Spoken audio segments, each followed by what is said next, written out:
Bien, j'étais venu.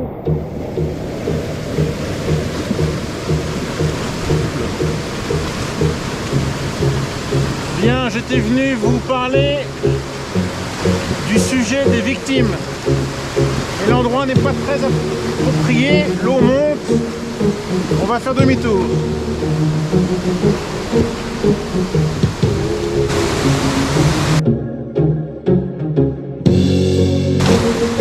Aujourd'hui, le 3 juillet 2023, tout comme depuis déjà plusieurs semaines, je vis au jour le jour en me remémorant exactement ce qui s'est passé il y a un an, où je ne peux pas oublier, je n'arrive pas à penser à autre chose, car s'il y a bien des choses qui m'ont fait du mal, mais il y a eu encore bien plus fort avec la rencontre de cet homme, de ce prêtre des missions étrangères de Paris, qui était pour moi la joie de vivre.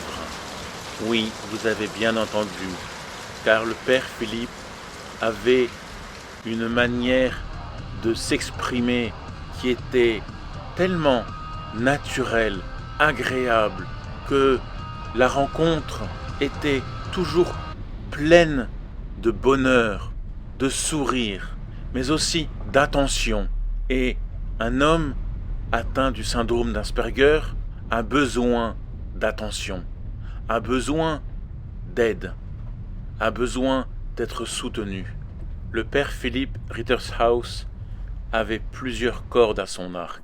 Certes, c'était d'abord le prêtre, mais après cela, c'était aussi un simple humain, mais simple dans le bon sens du terme, où il n'arrêtait pas de m'épater, d'innover en faisant ses fromages, ses yaourts, ses pains, ses sauces.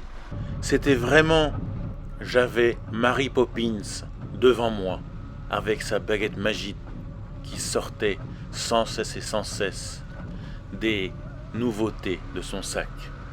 Mais également, et cela sera, comme promis, une vidéo très prochaine concernant le cas de l'autisme et du syndrome d'Asperger qui me joue bien des tours. Mais soyez patients, ma parole sur ce sujet viendra. Tout cela nous fait revenir à l'instant présent où j'étais avec le père Philippe Rittershaus qui était devenu un ami. Car voyez-vous, un Asperger ne sait pas ce que c'est que l'amitié. Et lorsque je réalisa qu'en face de moi, j'avais un bonhomme droit, respectueux, à l'écoute, rigolo, enthousiaste, plein d'idées, eh bien, cela m'a donné une énième force de vivre dans cette nature hostile que j'aimais beaucoup, mais j'avais en face de moi, à travers mon cœur et mes yeux, un ami, ce que je n'ai pas, car cet ami, c'était devenu mon ami, sans y connaître le mode d'emploi de vie, ni de relations sociales, où Philippe savait depuis dès les premiers instants de nos rencontres que j'étais atteint de mon syndrome d'Asperger. Je lui avais expliqué les bons côtés, les mauvais côtés.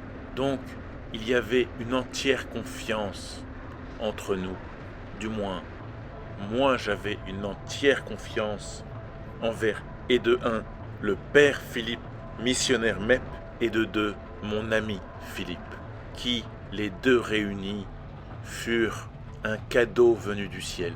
Dès que je lui ai tendu ma main afin de l'aider dans ses souffrances à la date du 20 juillet 2022, puis lorsqu'il me dit par écrit et oralement, malgré les distances qui nous séparaient entre l'île de Hokkaido et l'île de Honshu, où Philippe m'indiqua « S'il te plaît, aide-moi, tu es ma bouée ». Eh bien, voyez-vous, un Asperger que je suis, lorsqu'il entend une parole comme celle-ci, aide-moi, eh bien, je vais y mettre toute mon énergie pour accomplir la mission qu'on m'a confiée. Dans le cas présent, Philippe étant en souffrance, alors qu'il était mon agresseur sexuel, il me fallait, je le devais finir ma mission. Et aujourd'hui, j'aimerais pouvoir tourner une page, même toute petite, en vous annonçant que, comme vous tous, vous avez découvert dans cet article alsacien qui depuis a créé beaucoup de tensions, mais nous avons pu y découvrir un point important qui fut pour moi le signe, un message qui indiquait que Timothée, ta mission est finie. En d'autres termes, si vous n'avez pas compris ce que je vous ai dit, dans l'article écrit par le journaliste du journal alsacien, cet homme cite le nom de l'avocat de Père Philippe. Cela veut dire que, effectivement, Père Philippe, pour la première fois, via la voix de son avocate, prend la parole et nous indique qu'il est accompagné, aidé, soutenu par son avocate. Ouf, ça y est, la mission de Timothée est finie. Maintenant, une autre personne a pris le relais. Voilà ce que cela a signifié pour moi.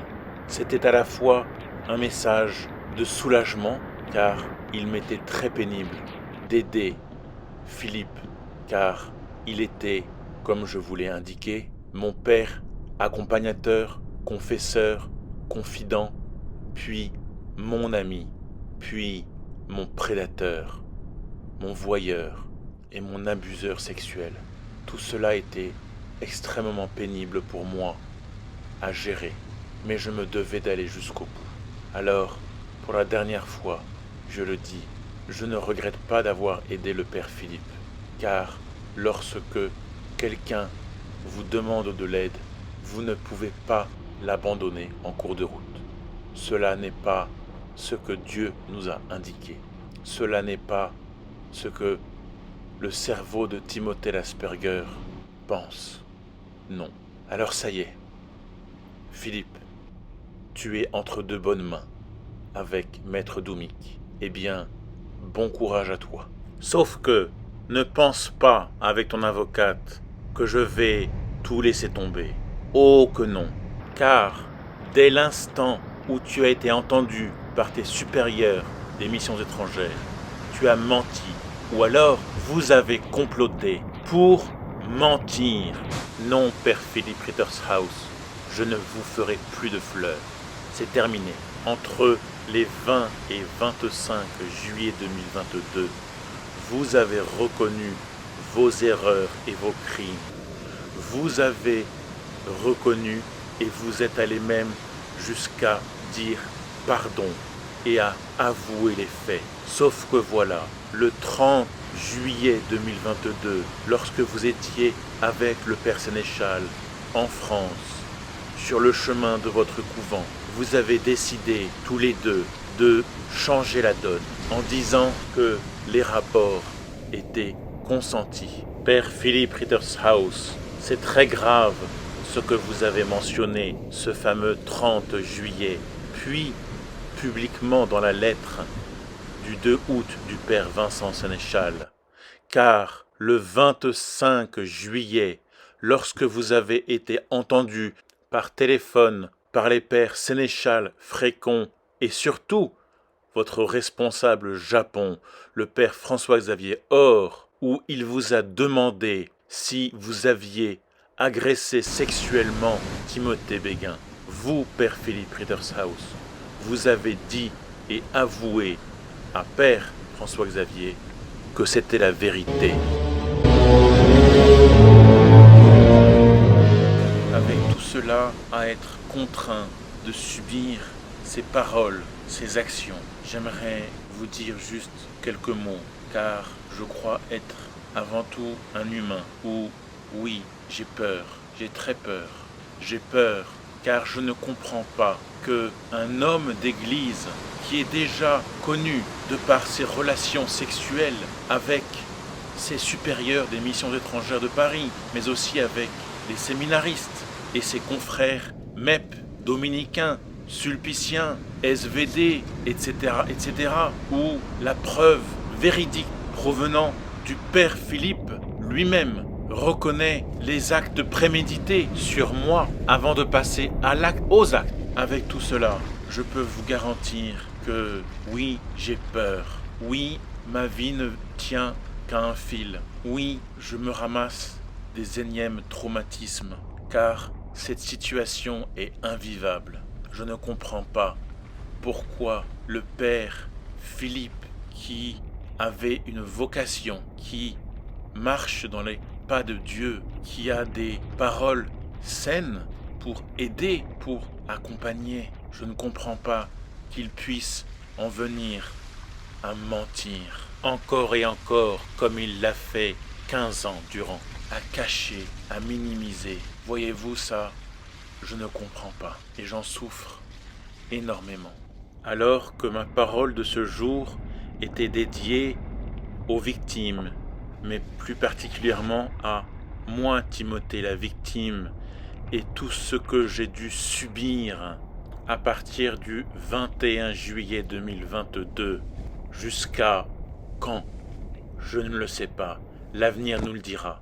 Mais je voulais vous parler plus particulièrement des 6 mois en France, où je me suis retrouvé tel un étranger qui débarque en France, où je dois me débrouiller entièrement seul, où les portes des missions étrangères de Paris m'ont été fermées, où ils ont refusé de m'accompagner, de m'aider, de me porter assistance à trouver un avocat, des médecins, des aides pour les formalités administratives telles que comment obtenir la sécurité sociale française, également ouvrir un compte en banque, car tout cela fait partie de la base d'un citoyen français, même de passage, et surtout lorsqu'il s'agit d'une victime. Rien n'a été fait.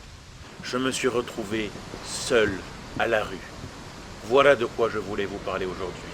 Cela sera dans la prochaine vidéo. Il fait chaud et humide. C'est la mousson. Ça doit bien être la première sortie depuis 3 semaines.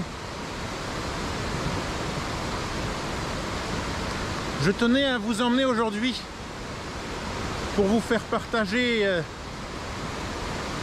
la fin de la mousson. Enfin, plus ou moins la fin. Encore 10 jours et c'est fini. Bien, la raison pour laquelle je vous ai emmené aujourd'hui, et particulièrement par ce temps de très grosse pluie, avec tout ce qui m'est arrivé, ou plutôt dirons-nous le peu de ce qui m'est arrivé, il y a 11 mois et 13 jours, eh bien vous l'aurez sûrement remarqué par vous-même, mais nous avons remonté tout le cours d'eau, tout comme je remonte tout en haut, afin de comprendre pourquoi l'Église de France, d'Italie et du Japon, pourquoi les missions étrangères de Paris ont-ils caché, menti, mal fait, et ils le font encore. Ou plutôt, pourquoi y a-t-il des gens qui essaient de tout cacher? Profitons de cet instant. Regardez comme c'est beau. Regardez les rizières. C'est pas beau ça?